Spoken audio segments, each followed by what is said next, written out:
fire marshal says tonight that these Tesla charging stations in the town of Littleton were intentionally set on fire. You can see them really badly burned, just charred remains of those two stations right there. A couple more here as well. WBZ's Louisa Muller's live for us in Littleton tonight. Louisa, police are asking for the public's help, try to track down whoever did this. And David, can you see these right behind me? I mean, they are so charred in some spots that you can't see the Tesla logo anymore. And actually, there was a Tesla contractor who just told me to step a little bit further away for safety reasons. Now, here's what we know at this point. There is actually a residential street just up the hill from here. Someone late last night was going to bed, saw the flames down here, called firefighters. And the firefighters say there was some sort of evidence left behind that would suggest this was intentional. Each charger charred in various shades of black. Evidence of the fire that broke out in this Littleton parking lot last night. And the fire chief says these flames were no accident. At this point, it does appear that it was a set fire. Around 1 a.m., firefighters were called to Constitution Ave and found 7 Tesla charging stations up in flames. They burned for nearly an hour until electricity was finally cut to the units, a challenge for firefighters. The electricity is one of our bigger issues that we're dealing with, and making sure that not only the public but the firefighters are safe. So we kept our distance from the charged electrical equipment. And although investigators won't say what evidence was left behind, they do say it suggests arson. It's suspicious based on the evidence that was found on scene. This comes amid protests of Tesla and its CEO Elon Musk around the country for Musk's involvement in the Trump administration.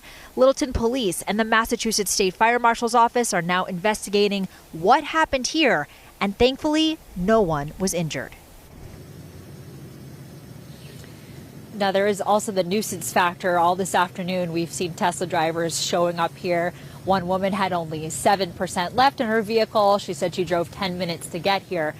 We do know that there is an ATF agent who's always assigned to the State Fire Marshal's office, and that person is involved in this investigation. Live in Littleton, Louisa Muller, WBZ News. Louisa, thank you.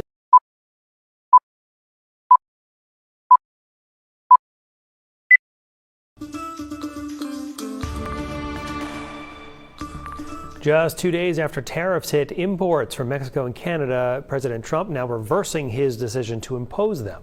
This as Elon Musk, the richest man in the world, talks cutbacks and firings with Republican lawmakers who are getting an earful from their constituents. NBC's Julie Sirkin has the details from Washington. President Trump once again changing his stance on tariffs, announcing that most goods from Mexico and Canada will be exempt, at least for the next month.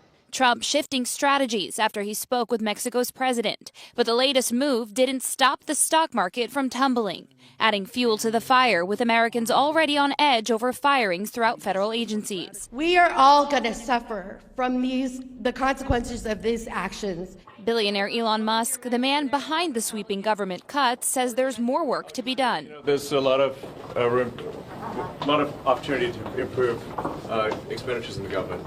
Huddling with Republican lawmakers on Wednesday to explain the Department of Government Efficiency's actions and mitigate fallout. The Veterans Affairs Secretary telling workers to expect a 15% cut in workforce. And one GOP lawmaker confronted Musk, telling me, So there's a lot of angst going right now because people don't understand what's going on. The Department of Education may be the next agency DOJ sets its sights on. I told Linda, I hope you do a great job and put yourself out of a job. I want her to put herself out of a job. That I will defend the Constitution of the United States. Linda McMahon sworn in as Education Secretary just this week. The same day, she posted a message to employees on the agency's website, titled, Our Department's Final Mission. It says in part, this is our opportunity to perform one final, unforgettable public service to future generations of students. Several news outlets, including the Wall Street Journal, reporting on a draft of an executive order closing the department, though it isn't clear when the president will sign it.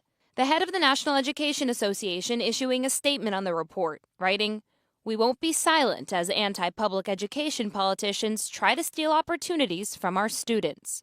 In Washington, Julie Sirkin, NBC News.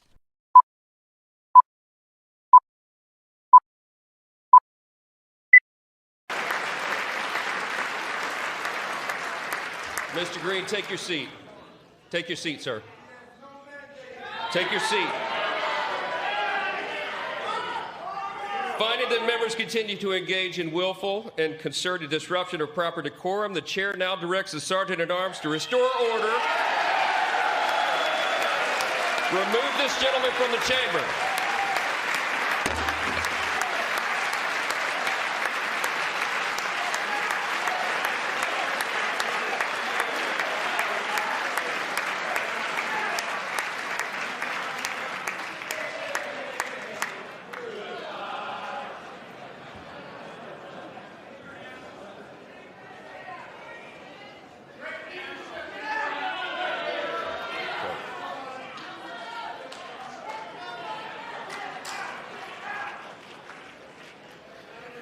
Members are directed to uphold and maintain decorum in the House. Mr. President, you continue.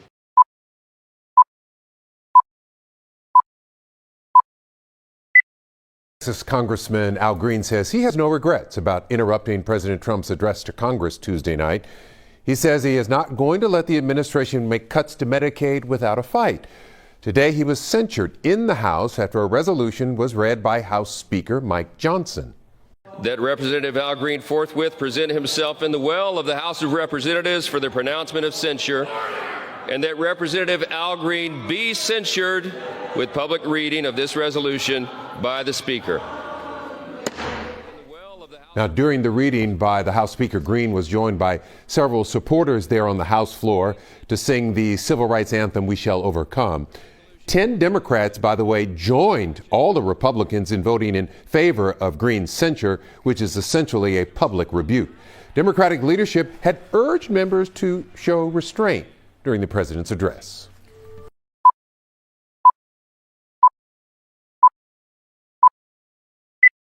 Well, the Trump administration, meantime, has broken its silence on Chinese warships circumnavigating Australia. Let's head live to US correspondent Jonathan Kersley with those details. Jono, this is the first time the US has addressed the issue.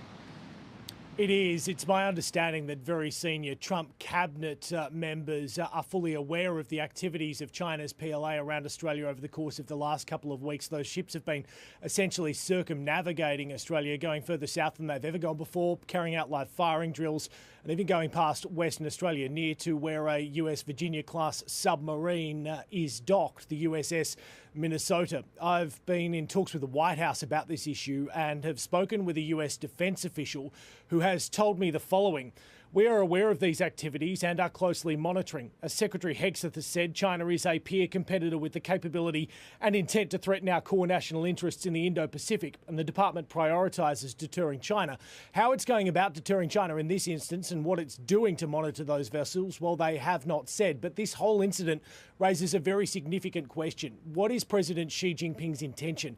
Is he trying to send a message to the American president, whose foreign policy attention has been so heavily focused on Ukraine and Russia and on the Middle East too? Economically, Donald Trump has slapped further tariffs on China, and that has incensed Beijing. We've heard from the Chinese embassy here in the United States of America that has said if war is what the US wants, be it a tariff war, a trade war, or any other type of war, we're ready to fight to the end. A sign of the seriousness and the tense relationship between the world's two biggest superpowers. Well, President Putin says Russia will not retreat from Ukraine and give away anything that belongs to us. He made the comments while speaking to widows and mothers of Russian soldiers killed following his full-scale invasion. Earlier, his foreign minister warned that Moscow would see any European peacekeeping deployment in Ukraine as an act of war. Steve Rosenberg has the very latest. It feels like something is changing in Russia. A country resurgent and unrepentant. Russia feeling more powerful, more confident from seeing an American president putting more and more pressure on Ukraine. And as a result, less and less desire here to make any concessions, any compromise. Russia's foreign minister, Sergei Lavrov, made that quite clear. I asked him, is there any way Moscow would agree to European countries sending peacekeepers to Ukraine? Answer, no way. Места для компромисса мы не видим. We see no room for compromise here. This discussion is being held with an overtly hostile aim. This would mean no longer a hybrid involvement, but the direct, official, and unconcealed participation of NATO countries in the war against Russia. And we mustn't allow this to happen. No compromise, but a lot of excitement lately on Russian state TV. America's doing things differently, reads the caption. It certainly is. Just 3 weeks after Donald Trump and Vladimir Putin spoke on the phone, the US has paused military aid to Kyiv and cut off intelligence sharing. Right now, it feels as if everything the Trump administration is saying and doing is good news for Moscow and very bad news for Ukraine. One Russian newspaper this week described the United States as Russia's partner. How things have turned around. Later, a private ceremony in the president's office. Vladimir Putin awarding the Hero of Russia medal to the widow of a Russian soldier. Then off to meet more women whose soldier sons and husbands have been killed. We're not going to give ground, Vladimir Putin said. We need the kind of peace that suits us. In Moscow, there's talk of a new world order and a growing belief that Russia is heading for victory in Ukraine. Russia's confidence fueled by America's U-turn.